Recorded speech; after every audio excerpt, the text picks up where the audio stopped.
Shalom keluarga Philadelphia yang terkasih di dalam Tuhan Yesus Kristus.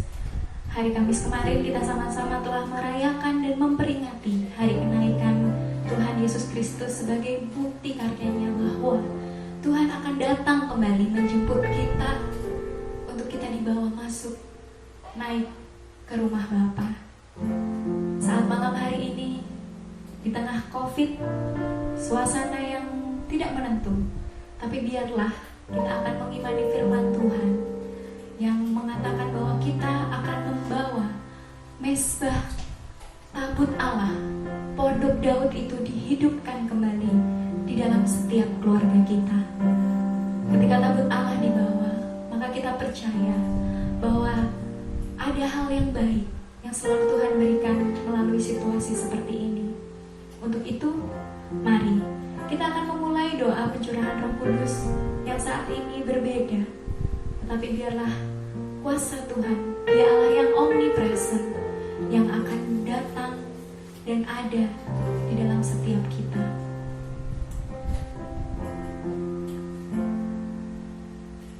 Kami bersyukur Tuhan,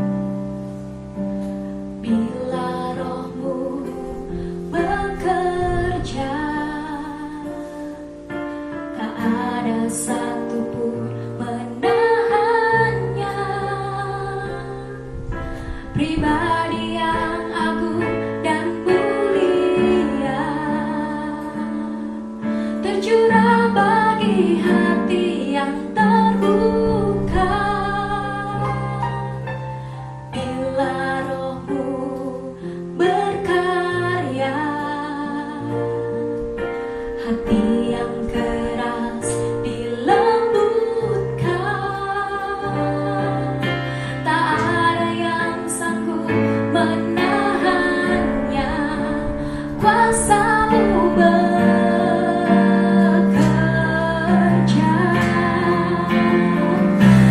Ini waktu Roh Kudus penuhi setiap hati yang haus akan-Mu. Ku lakukan perkara yang mustahil setiap hari, bergerak dengan tuntunan ilahi. Inilah doa dan iman kami kepada Tuhan. Kami mau dituntun saat ini. Bila Roh-Mu bekerja, tak ada yang sanggup menahannya. Pribadi yang agung dan mulia tercurah bagi hati yang terbuka. Bila Roh-Mu berkarya, tak ada yang sanggup untuk menahannya. Pribadi yang agung dan mulia, kuasa-Mu bekerja.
ini Kau berbicara bagi kami. Kami buka hati kami selebar-lebarnya. Tuntunlah kami dengan tuntunan ilahi-Mu, agar kami terus bisa berjalan dalam hidup ini, bergerak bersama-Mu Tuhan. Terima kasih Tuhan Yesus. Amin. Kita bertemu kembali di hari yang pertama ibadah pencurahan Roh Kudus, hari Jumat tanggal 22 Mei 2020. Hari ini kita akan belajar secara khusus dalam serial buah-buah roh mulai hari ini sampai hari Sabtu yang akan datang. Saya akan membacakan satu firman Tuhan dalam buah roh ini adalah di dalam Galatia pasal yang kelima ayat yang ke-22 dan 23. Firman Tuhan menyebutkan bahwa tetapi buah roh ialah kasih, sukacita, damai, sejahtera, kesabaran, kemurahan, kebaikan, kesetiaan, kelemah lembutan, penguasaan diri, dan tidak ada hukum yang menentang hal-hal itu. Bapak Ibu Saudara dikasih di dalam Tuhan, buah roh di dalam bahasa Yunani menggunakan kata karpos pneumatos.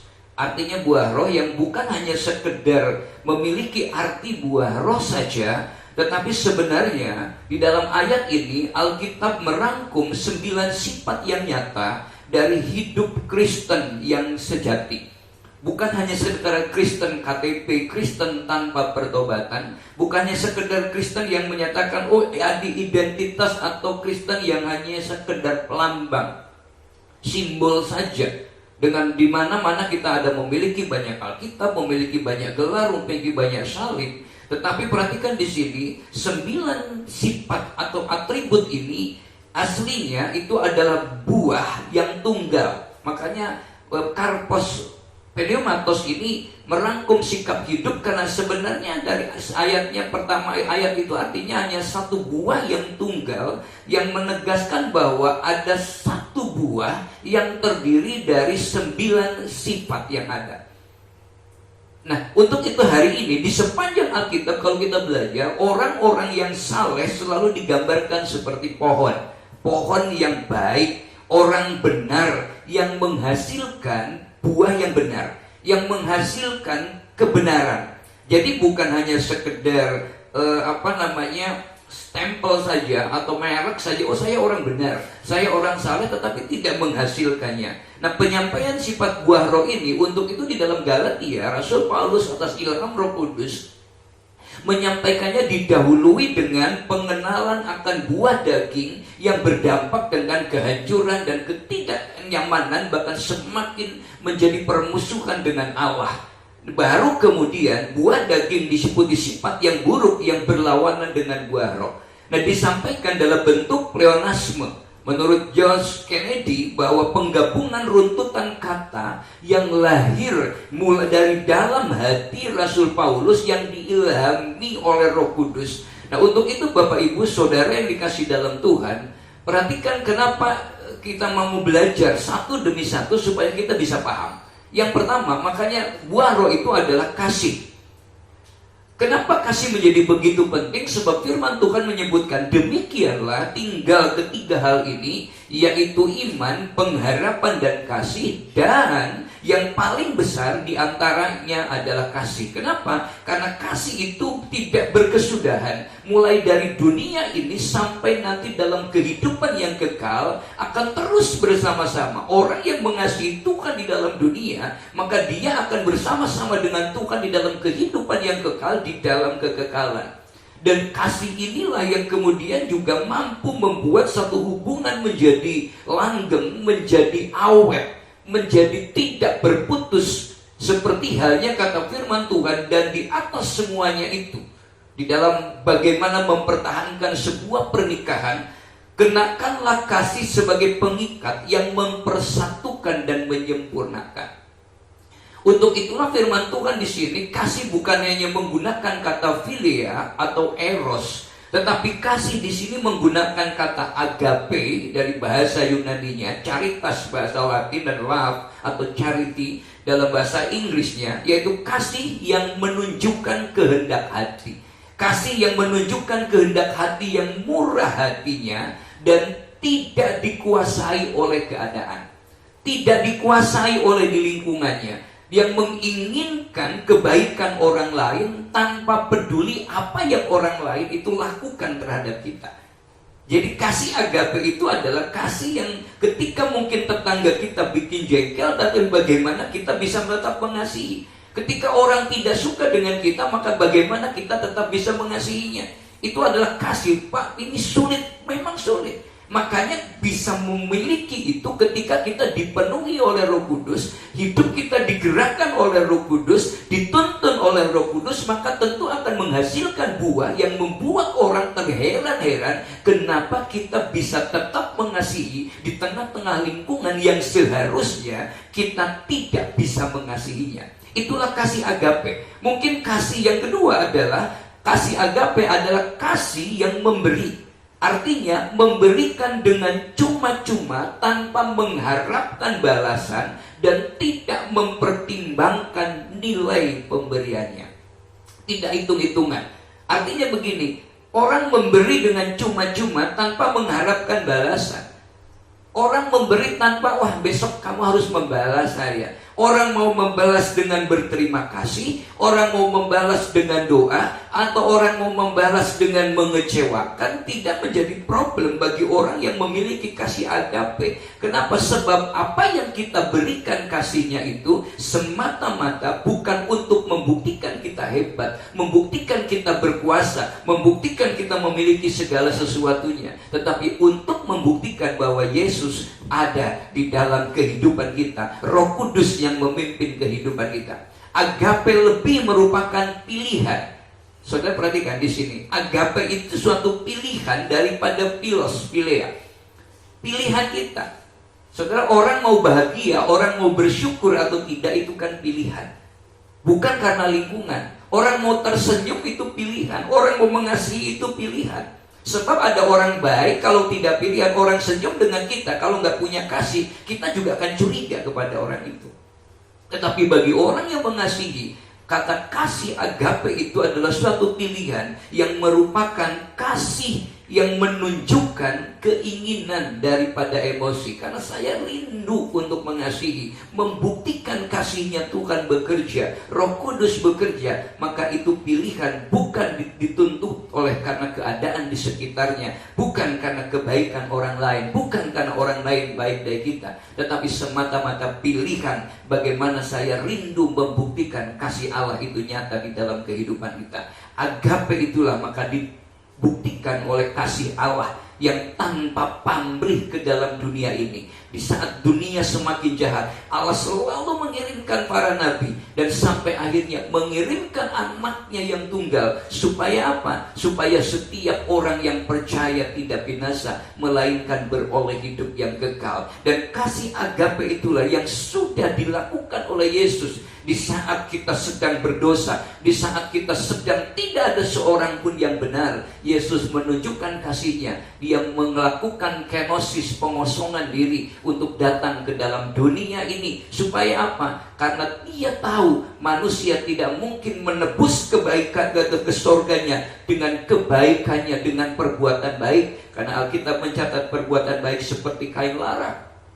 Kita tahu bahwa kita diselamatkan oleh karena anugerah. Bapak Ibu yang dikasih dalam Tuhan, untuk melaksanakan kasih itu tidak mudah. Kita membutuhkan Roh Kudus. Kenapa? Karena Alkitab juga mencatat dengan uraian kasih itu luar biasa. Yang pertama, kasih itu sabar. Yang kedua, kasih itu murah hati. Yang ketiga, kasih itu tidak cemburu. Yang keempat, kasih itu tidak memegahkan diri. Dan yang kelima, kasih itu tidak sombong. Ia tidak melakukan yang tidak sopan dan tidak mencari keuntungan diri sendiri.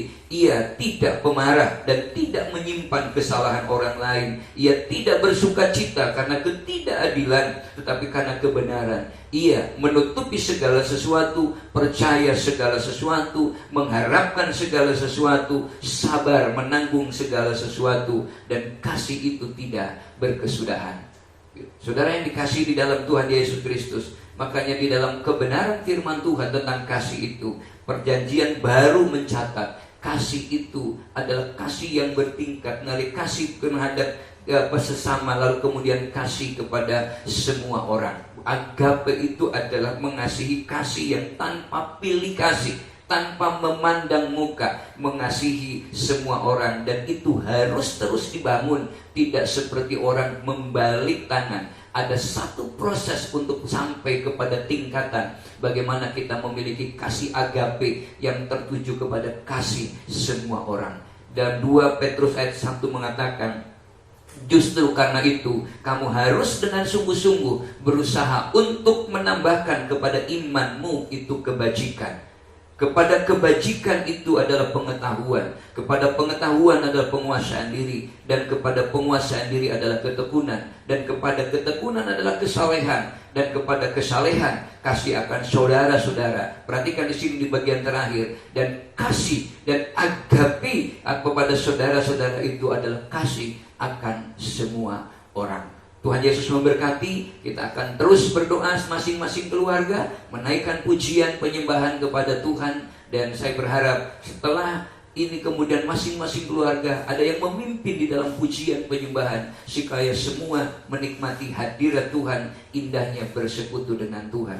Tuhan Yesus memberkati. Hamba berdoa bagi setiap keluarga yang ada, Tuhan, yang hari ini menikmati hari pertama ibadah pencurahan Roh Kudus, di dalam nama Yesus pengurapan-Mu turun ke atas mereka, kasih-Mu nyata di dalam hidup mereka. Kami mengucap syukur dalam nama Tuhan Yesus Kristus. Shalom. Tuhan Yesus memberkati.